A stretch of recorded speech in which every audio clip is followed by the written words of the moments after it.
Hello, Sari here again. I thought I'd talk to you a little bit about those Spellbinders dies. This is the Labels 4, as I showed you with these two cards before. I would also like to warn you a little bit about something. I did tell you that you could ink up this plastic sheet. I did so after having colored the back with red paint, red barn door distress ink, and this is the result. I'm not sure that's what you're looking for. Well, of course, if you're looking for a grungy effect, of course this one could be nice, but if I'm looking for this effect, well, you can't really use this one, can you? So this one goes away to another project, of course, because I'm not going to throw this away if you think so. And so this is the proper way to do it. Actually, you just cut it once, leave the die on, put some tape on the back if you want to, just die it in, take off the tape and the die, and then just run it through the CUTTLEBUG without any color at all, and just like so. And then you have this lovely white frame. That's the story about that. Well, Labels 4 is one of my favorite shapes, and I just couldn't resist buying a big Labels 4 die cut set.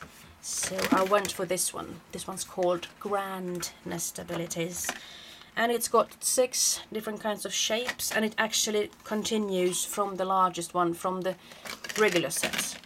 So let's see now if I've got 1, 2, 3, 4, 5. Actually, this is the smallest in the big one. I did tell you wrong in the last card. I realized that now. So this is actually the smallest one that I used here. I have to lower the music. She started singing pretty strongly there. Well, this is actually the... Let's start from the beginning then. It's Spellbinders Grand Nestabilities Labels 4. And it's got 6 different kinds of shapes. And the one that I've been using for these cards is actually the smallest. And I just wanted to buy these to check out how far I can go with my CUTTLEBUG and my Big Shot from Sizzix.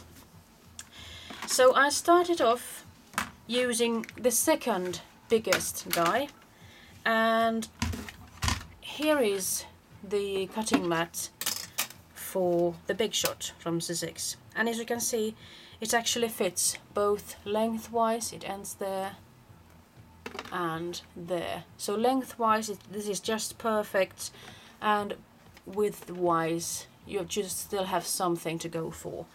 If I were to use it on my CUTTLEBUG, you see that it actually wouldn't fit. You see that it ends there as same as it ends there. So this is too small for the CUTTLEBUG, so you actually have to go for the third biggest one, and then you're ready to pop. So here's the end, it fits, and here's the end, and it just fits. So you needn't buy the biggest machines yet, because these do actually work if you've got the Big Shot Sizzix machine. So I'm really happy about that, because now I can use 5 of these lovely big dies. Don't you just love Spellbinders? I do. So there's a tip for you, and now you know how it works, and the wonderful big shape looks like this. So as you can see, it's pretty big. Comparing it to, this is the smallest one in the set, and the other ones in the regular set of course are much smaller. And just making a frame or something would be lovely using these on top of each other, I think. Well, I'm not going to talk to you any more about this, but as you can see, I couldn't resist making yet another third one, a Christmassy red. And I've also stamped these guys twice, and I have put some glitter on them. I put some glitter on the wings and also on the branch here, so it will give a nice effect to it. I'm sure I could continue glittering these later on if I wanted to as well.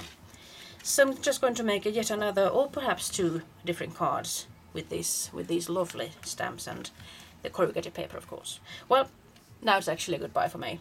Bye bye.